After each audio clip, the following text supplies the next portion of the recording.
కూడా భూమి చుట్టూ తిరుగుతున్నప్పుడు మిగతా ప్లానెట్స్ కూడా సౌరమండలంలో తిరుగుతూ ఉన్నప్పుడు వాటి యొక్క గ్రావిటేషనల్ ఫోర్స్తో అవి తిరుగుతున్నప్పుడు భూమి మీద జరిగేటువంటి కొన్ని ఫలితాలని ఇవి ఈ స్థానాల్లో ఉన్నప్పుడు ఇలాంటి ఫలితాలు సంభవించాయని మన పూర్వీకులు రాసిపెట్టారు. అలాగే జరుగుతూ ఉండటం వలన దాన్ని నమ్మేవాడు నమ్మచ్చు, నమ్మకపోవచ్చు. వాళ్ళు విజన్గా కరెక్ట్గా మనం ఆలోచిస్తే ఖచ్చితంగా జరిగింది అన్నది ఒప్పుకోవాల్సి వస్తుంది. కానీ సైన్స్ అనే కాన్సెప్ట్ దేవుడు అనే కాన్సెప్ట్ని ఒప్పుకోదు కాబట్టి చెప్తారు. ఇప్పుడు మొన్న మధ్య కూడా మీరు మన దాంట్లో కూడా వేశారు, గణితంతో భగవంతుని చేరుకోవచ్చు అని చెప్పేసి హార్వర్డ్ యూనివర్సిటీ డాక్టర్ సూలే గారు చెప్పారు. ఏం చెప్పారు? చక్కగా ఈ ప్రకృతి అనేది డిజైన్ చేయబడింది. ఒక చిప్లో మనం ఒక డిజైన్ చేసి బయటికి ఎలా పెడితే దాన్ని ఎలా మార్చని మాలదో ఆ విధంగా డిజైన్ చేయబడింది. ప్రతి ఒక్కడి జీవితం కూడా అలాగే డిజైన్ చేసి ముందు బయటికి పంపి నువ్వు ఎంత మార్చుకోవాలన్నా నువ్వు చేసిన దాన్నే మార్చుకోగలవు తప్ప ఆ డిజైన్ చేసింది నీకు తెలియదు. కాబట్టి నువ్వు చేసేదంతా నేను చేస్తున్నాను అనుకుంటావు, కానీ అక్కడ డిజైన్ చేయబడిందే నువ్వు చేస్తున్నావు అన్నది తెలుసుకోగలిగితే నేను అనే అహంభావం ఉండదు.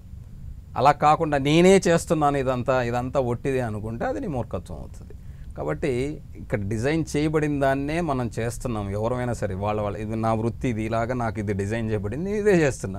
మీకు ఆ వృత్తి డిజైన్ చేయబడింది, కొన్ని రోజులు చేయగలిగితే చేస్తారు, లేదా తర్వాత ఇంకో డిజైన్ చేస్తే ఇంకోటి నీకు థాట్లోకి వస్తుంది, అందులోంచి వెళ్ళిపోతాం. కాబట్టి అది మనం యాక్సెప్ట్ చేయగలిగితే ఏ గోళ ఉండదు. యాక్సెప్ట్ చేయకపోవటం వల్ల ఈ గోలంతా. కాబట్టి షష్టగ్రహ కూటమి అనేటువంటిది ఇప్పుడు జరుగుతుంది. ఈ రోజున ఏదో ఒక ప్రమాదం జరిగింది, ఖచ్చితంగా మనకేం భయం వేస్తుంది?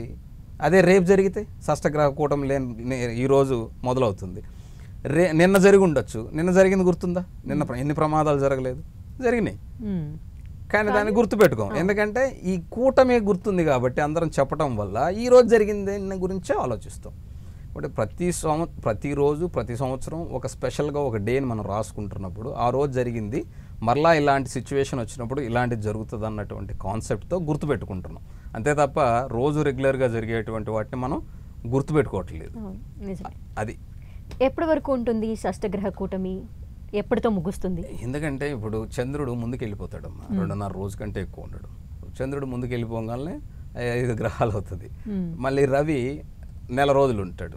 నెల రోజులకి వెళ్ళిపోగానే అంటే ఇంకో 15 రోజుల్లో ఆయన ఏప్రిల్ 15 కల్లా మేషరాశిలోకి వస్తాడు. అంటే 15 రోజులకి 2 గ్రహాలు వెళ్ళిపోయినాయి. అట్లాగా ఒక్కొక్క ప్లానెట్ దానికి ఉన్నటువంటి టయాన్ని బట్టి ఉంటుంది. ఈ 15 రోజుల్లో 5 గ్రహాలు ఉంటాయి.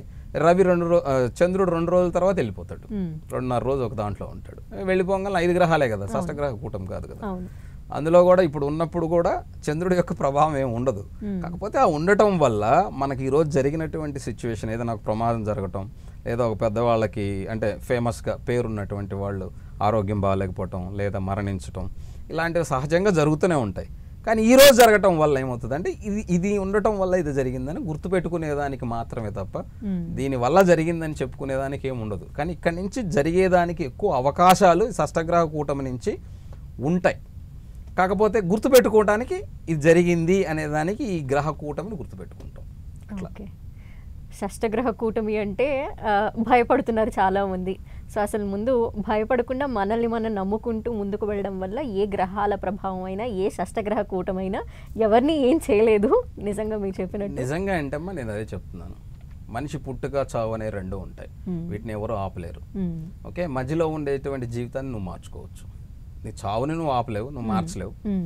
నీ పుట్టుక నువ్వు ఆల్రెడీ పుట్టేసావు, అదే నువ్వు మార్చలేవు. సో ఈ రెండింటిని నువ్వు మార్చలేవు, కానీ మధ్య జీవితాన్ని నువ్వు మార్చుకోవచ్చు. కానీ నీ భయాల వల్ల నువ్వు మార్చుకోలేవు.